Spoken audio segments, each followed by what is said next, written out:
Dari teks pidato yang kamu pahami, kamu dapat membuat teks pidato berdasarkan langkah-langkah berikut. Yang pertama, menentukan maksud atau tujuan pidato. Apa tujuannya untuk membuat pidato? Untuk apakah kalian membuat pidato itu? Yang kedua, mengamati pendengar dan situasi sekitar. Selain itu kan harus memperhatikan sekitar. Kalau orang yang sering kita, siapa mau dengar? Ya kan? Yang ketiga, memilih topik pidato yang sesuai sama kondisi dan situasi dan hari apa pada saat itu ya. Pidato itu nggak bisa sembarangan. Yang keempat, membuat kerangka pidato mulai dari pembukaan, terus isinya nggak pakai berarti assalamualaikum waalaikumsalam gitu. Nah, mulai dari pembuka pidato, apa contohnya? Terus selamat pagi, ya kan? Isinya tergantung tema pidato. Ini bukan dah. Untuk pidato. Nah, kan? Dah, menguraikan secara mendetail. Mulai dari kalian selamat pagi, assalamualaikum, menjabarkan isinya. Di sini saya berpidato ini, waalaikumsalam, kan? Ya kan? Lanjut balik. Apa tuh? Menyusun teks pidato. Ini kita baca aja lah ya. Buatlah pidato yang kamu sampaikan. Seandainya kamu dipilih menjadi ketua kelas.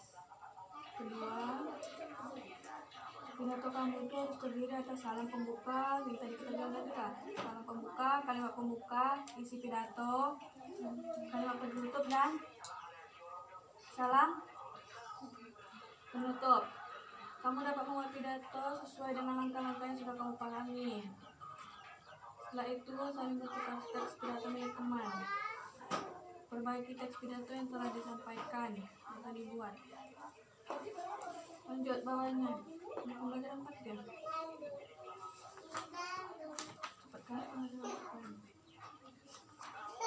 Kak.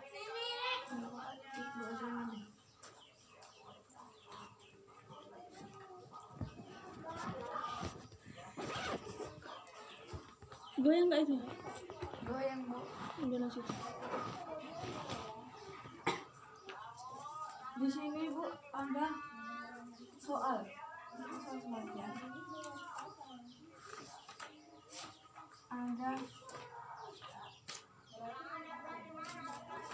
5 soal. Nah, berapa orang tak? Berapa orang kita kak?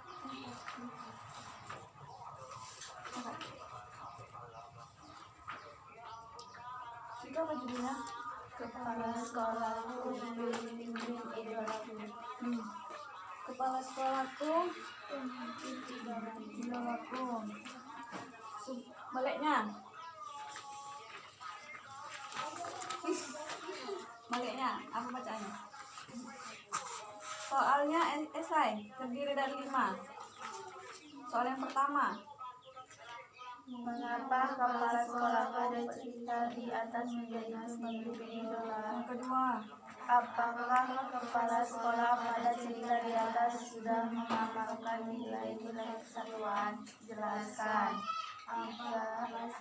apa alasan kepala sekolah membantu Sudion untuk mengikuti lomba pidato? Yang keempat, apa yang bisa kita teladani dari kepala sekolah tersebut?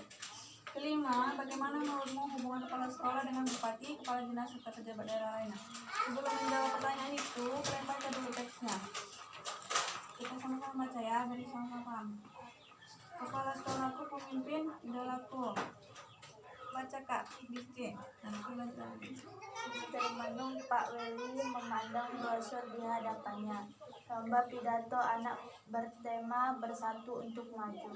Begitu tertulis pada judul brosur. Beliau berpikir keras, ingin sekali ia mengirim Sudi untuk ikut lomba yang akan diselenggarakan di kota. Tetapi dari mana dananya? Pak Weli, Kepala Sekolah Dasar Cemara di pelosok Kabupaten Grobogan, Jawa Tengah. Beliau lahir di Labuhan, Maluku Utara. Setelah lulus pendidikan guru, ia pergi merantau ke Tanah Jawa untuk mempraktikkan ilmunya. Di sekolah ini, muridnya juga berasal dari berbagai daerah. Pak Weli senang melihat interaksi antara murid-muridnya. Mereka belajar dan bermain bersama tanpa mempersoalkan asal-usul. Semua unik, baik karakter maupun kecerdasannya. Sudin adalah penduduk asli di sini. Ia seorang anak yang suka membaca, percaya diri, dan komunikatif. Pak Weli ingin Sudin memperoleh pengalaman berharga melalui lomba pidato. Sambil berpikir bagaimana memperoleh dana, Pak Weli mendaftarkan Sudin sebagai peserta lomba. Ia sendiri yang turun tangan melatih Sudin tiap usai sekolah. Semakin dekat ke hari lomba, Pak Weli risau. Andai saja gajinya cukup untuk mendanai Sudin ke kota, pikirnya. Hingga suatu sore terlintas ide di benaknya. Dipandangnya kebun pisang di belakang sekolah. Hampir semua pohon sudah berbuah dan siap panen. Esok paginya ia mengarahkan guru, penjaga sekolah, serta murid kelas 5 dan 6. Mereka bergotong royong memanen pisang. Kemudian di hari Senin pagi, ia mengundang pejabat setempat untuk hadir pada upacara Senin pagi. Ia mengundang pejabat setempat untuk hadir pada upacara bendera. Bapak Bupati, Bapak Camat, Bapak Lurah, Kepala Dinas Pendidikan, serta Ketua RT dan Ketua RT dimintanya datang. Apa yang direncanakan Pak Weli? Rupanya Pak Weli menyelenggarakan lelang pisang di sekolah. Murid kelas 5 sampai 6 sudah di hatinya untuk menjadi petugas lelang. Siapa calon pembelinya? Para bapak dan ibu pejabat daerah yang diundangnya. Sebelum lelang dimulai, ia sampaikan bahwa dana hasil lelang akan digunakan untuk mengirim Sudin mengikuti lomba pidato di kota. Para pejabat kagum dan terharu menyaksikan usaha Pak Weli. Sang kepala sekolah dari timur negeri serta usaha murid mendukung kemajuan muridnya. Sungguh menjatuhkan hati dalam sekejap harus dilelang, dan dana yang terkumpul lebih dari cukup untuk memberangkatkan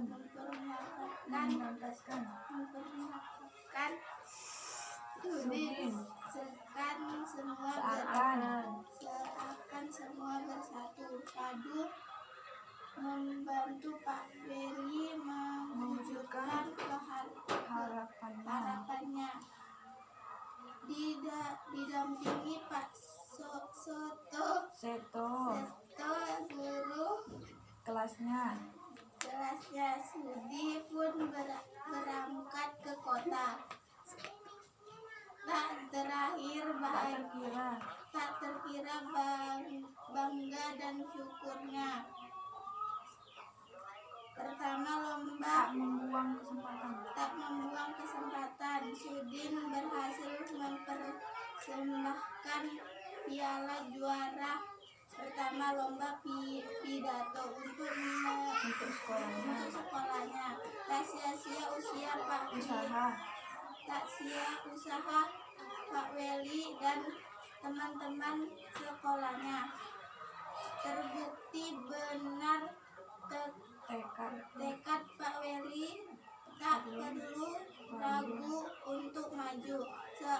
Selalu ada jalan ketika kita menggalang kesatuan untuk mewujudkan mimpi dan harapan. Nah, dalam cerita itu Pak Weli sosok apa? Kepala sekolah dasar di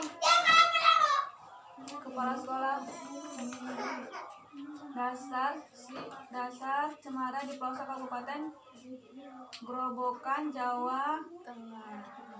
Beliau lahir di Pelabuhan Maluku Utara. Setelah lulus pendidikan, ia pergi merantau ke tanah Jawa untuk mempraktekkan ilmunya. Pak Weli ini sedang memperjuangkan siapa? Muridnya, Sudin, untuk berpidato. Sudin itu penduduk Asli dari Grobogan, Jawa Tengah. Tengah. Apa yang dirisaukan Pak Weli? Apa yang dirisaukan? Gajinya tidak cukup untuk memadai Sudin ke Kota.